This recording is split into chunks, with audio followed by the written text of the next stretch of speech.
বিসমিল্লাহির রহমানির রাহিম।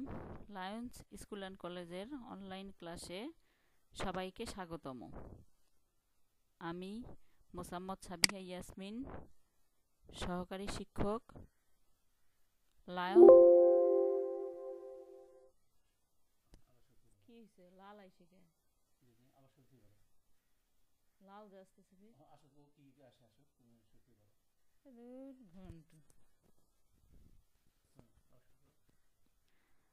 বিসমিল্লাহির রহমানির রাহিম। লায়ন্স স্কুল অ্যান্ড কলেজের অনলাইন ক্লাসে স্বাগতম। আমি মোসাম্মদ সাবিহা ইয়াসমিন, সহকারী শিক্ষক, Lions school and college, Rangpur.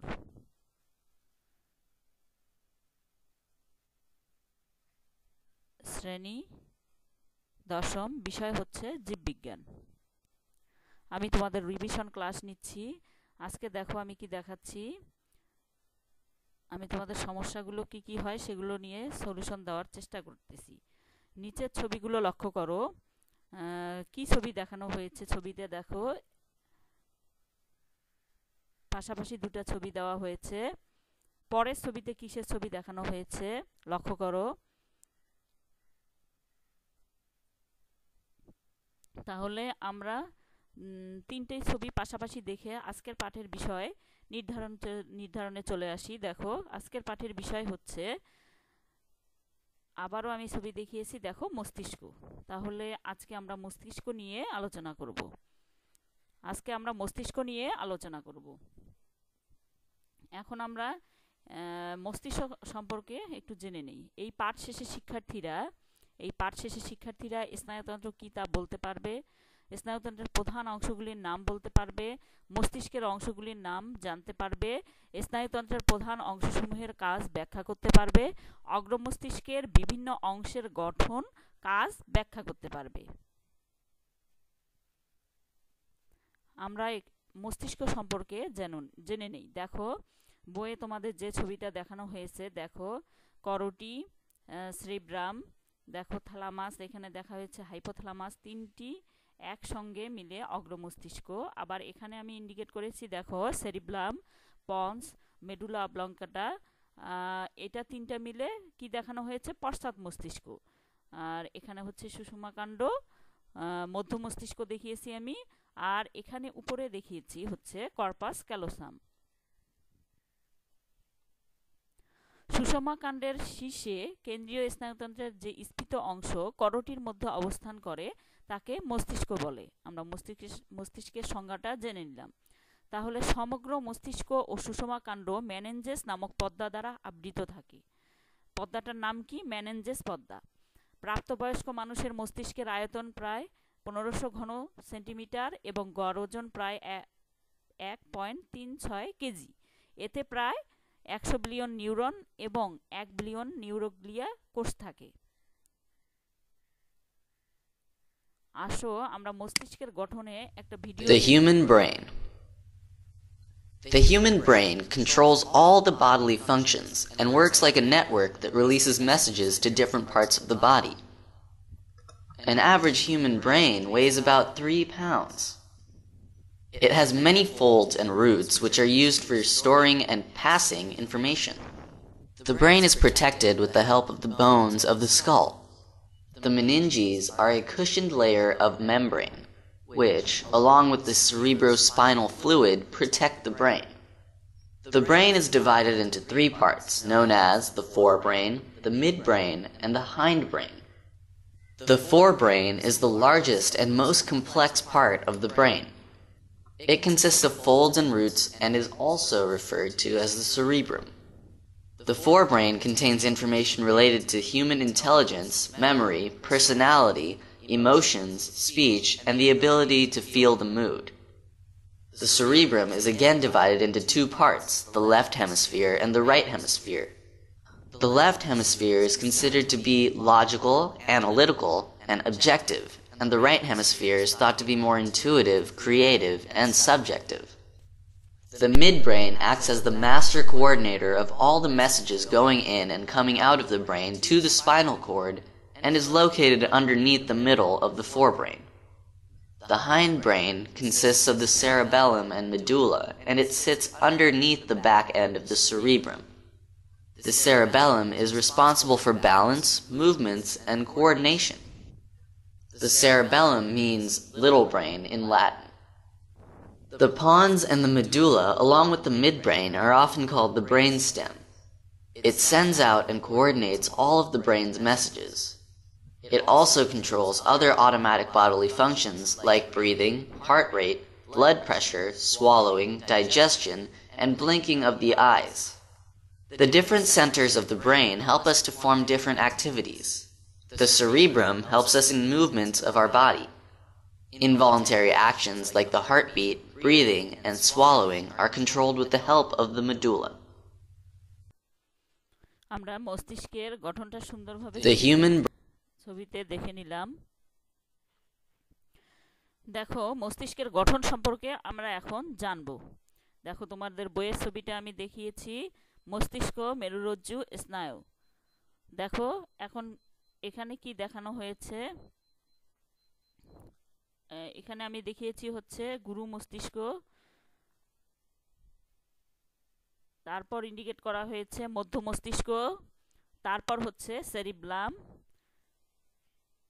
তারপর দেখো পন্স পন্স দেখানো হয়েছে, আর দেখানো হয়েছে যে সুষুমাকাণ্ড। এখন দেখো নার্ভাস সিস্টেম, আমি তোমাদের স্নায়ুতন্ত্রের যে বিন্যাসটা নিচে আমি ছক আকারে দেখিয়েছি। দেখো স্নায়ুতন্ত্র দুই ধরনের, একটা হচ্ছে কেন্দ্রীয় স্নায়ুতন্ত্র আর একটা হচ্ছে প্রান্তীয় স্নায়ুতন্ত্র, অর্থাৎ সেন্ট্রাল নার্ভাস সিস্টেম, প্রান্তীয় স্নায়ুতন্ত্র। মস্তিষ্ক আবার কেন্দ্রীয় স্নায়ুতন্ত্রের হচ্ছে পার্টগুলো দেখানো হয়েছে। দেখো মস্তিষ্ক, সুষুমাকাণ্ড। আর প্রান্তীয় স্নায়ুতন্ত্রের পার্টগুলো দেখানো হয়েছে। দেখো করটিকা, সুষম স্নায়ু। আর স্বয়ংক্রিয় স্নায়ুতন্ত্র দেখানো হয়েছে। দেখো করটিকা, সুষম স্নায়ুর আবার দুটা পার্ট আছে। দেখো করটিকা স্নায়ু, সুষমা স্নায়ু। আর স্বয়ংক্রিয় স্নায়ুতন্ত্র যেটা হচ্ছে সিম্প্যাথেটিক, প্যারাসিম্প্যাথেটিক স্নায়ু। মস্তিষ্কের অংশসমূহ আমরা এখন একটু সুন্দরভাবে দেখে নেই। দেখো ছবিতে আমরা জানি মস্তিষ্কের কয়টা অংশ, তিনটি। এটা হচ্ছে একটা হচ্ছে অগ্র মস্তিষ্ক, মধ্য মস্তিষ্ক, আর একটা হচ্ছে পশ্চাৎ মস্তিষ্ক। এখানে আমরা অগ্র মস্তিষ্ককে বলবো ফোর ব্রেইন বা প্রোজেনসেফালন, মধ্য মস্তিষ্ককে বলবো হচ্ছে মিড ব্রেইন বা মেজেনসেফালন, আর পশ্চাৎ মস্তিষ্ক যেটা সেটাকে বলবো হাইন্ড ব্রেইন বা রম্বেনসেফালন। অগ্র মস্তিষ্ক দেখে নেই ভাগগুলো। দেখো নাম্বার 1 হচ্ছে সেরিব্রাম, নাম্বার 2 হচ্ছে থ্যালামাস, নাম্বার 3 হচ্ছে হাইপোথ্যালামাস। 2-এ দেখো মধ্য মস্তিষ্কের পার্টগুলো আমরা একটু দেখে নেই। দেখো এখানে 1-এ হচ্ছে সেরিব্রাল পেডাঙ্কল, নাম্বার 2 হচ্ছে কর্পোরা কোয়াড্রিজেমিনা, নাম্বার 3 হচ্ছে সেরিব্রাল ইকুইডাক্ট। পশ্চাৎ মস্তিষ্কের আমরা 3টে অংশ পার্ট দেখতে পাই। দেখো নাম্বার 1 হচ্ছে সেরিব্রাম, নাম্বার 2 হচ্ছে পন্স, নাম্বার 3 হচ্ছে মেডুলা অবলাঙ্কাটা। এখন দেখো করটিকা স্নায়ু সমূহের আমি দেখানোর চেষ্টা করেছি তোমাদের ভাগগুলো। দেখো অলফেক্টরি, অপটিক, অকুলোমেটর, অর্থাৎ এক পাশে দেখানো হয়েছে olfactory, optic, trochlear, abducens, vagus, hypoglossal, cranial accessory, oculomotor, trigeminal, facial, আর হচ্ছে গ্লেসোফ্রেঞ্জিয়াল। দেখো করটিকা স্নায়ুতন্ত্রের আমরা ভাগগুলো একটু দেখে নিলাম। এখন দেখো আমরা অগ্রমস্তিষ্ক প্রধান অংশগুলো সম্বন্ধে জানব। সেরিব্রাম, 1-এ হচ্ছে সেরিব্রাম, থ্যালামাস, হাইপোথ্যালামাস। দেখো সেরিব্রাম এখানে হচ্ছে কর্পাস ক্যালোসাম, ছবিতে দেখা যাচ্ছে সুন্দরভাবে থ্যালামাস। কোনটা হাইপোথ্যালামাস দেখো ইন্ডিকেট করেছি। পিটুইটারি গ্রন্থি, অগ্রমস্তিষ্কের পার্টগুলো ছবিতে সুন্দরভাবে দেখানো হয়েছে। এখন সেরিব্রাম, দেখো সেরিব্রাম সম্পর্কে আমরা একটু জেনে নেই। মস্তিষ্কের মধ্যে সেরিব্রাম সবচেয়ে বড় অংশ। দুটি পাশাপাশি অবস্থিত বড় কুণ্ডলী, পাকানো ও খাস বিশিষ্ট খণ্ড নিয়ে সেরিব্রাম গঠিত। খণ্ড দুটিকে ডান ও বাম সেরিব্রাল হেমিস্ফায়ার বলে। খণ্ড দুটি একগুচ্ছ নিউরন দিয়ে সংযুক্ত থাকে, যার নাম হচ্ছে কর্পাস ক্যালোসাম, সেরিব্রামের বহিঃস্তর, এর নাম কর্টেক্স এবং বাহিরের দিকে গ্রে ম্যাটার ও ভিতরের দিকে হোয়াইট ম্যাটারে গঠিত। ডান সেরিব্রাল হেমিস্ফেয়ার বাম সেরিব্রাল হেমিস্ফেয়ারকে ও বাম সেরিব্রাল হেমিস্ফেয়ার ডান সেরিব্রাল হেমিস্ফেয়ারকে নিয়ন্ত্রণ করে। প্রতিটি সেরিব্রাল হেমিস্ফেয়ার 4টি খণ্ড বা লোব নিয়ে গঠিত। দেখো এরা হলো, 1 হচ্ছে ফ্রন্টাল লোব, 2 হচ্ছে প্যারাইটাল লোব, 3 হচ্ছে অক্সিপিটাল লোব আর 4 হচ্ছে টেম্পোরাল লোব। দেখো আমি ছবিতে দেখিয়েছি ফ্রন্টাল লোব কোনটা, ইন্ডিকেট করেছি টেম্পোরাল লোব, এই অংশ হচ্ছে প্যারাইটাল লোব আর একটা হচ্ছে অক্সিপিটাল লোব।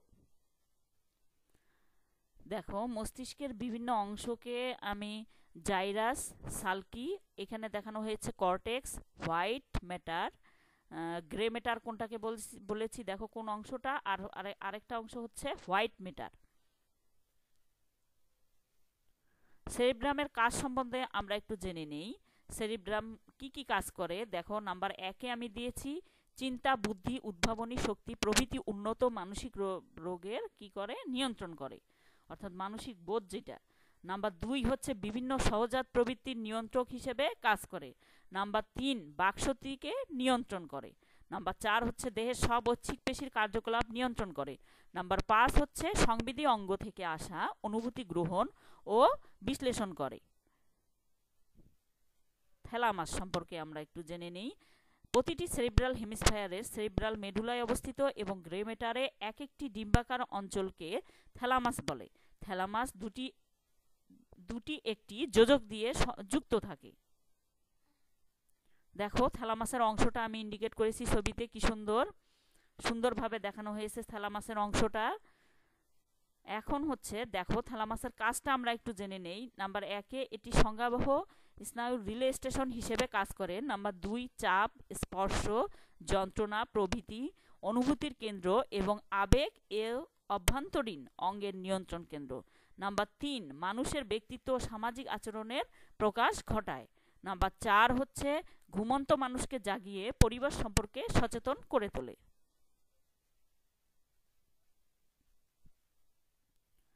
দেখো হাইপোথ্যালামাস সম্পর্কে আমরা এখন একটু জেনে নেই।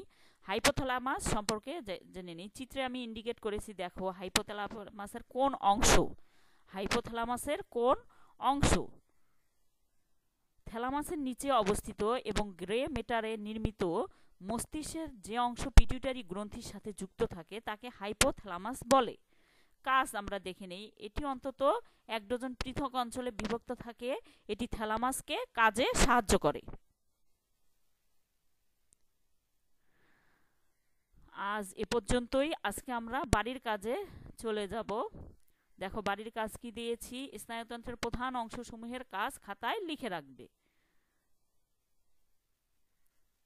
আজ এ পর্যন্তই, সবাইকে ধন্যবাদ।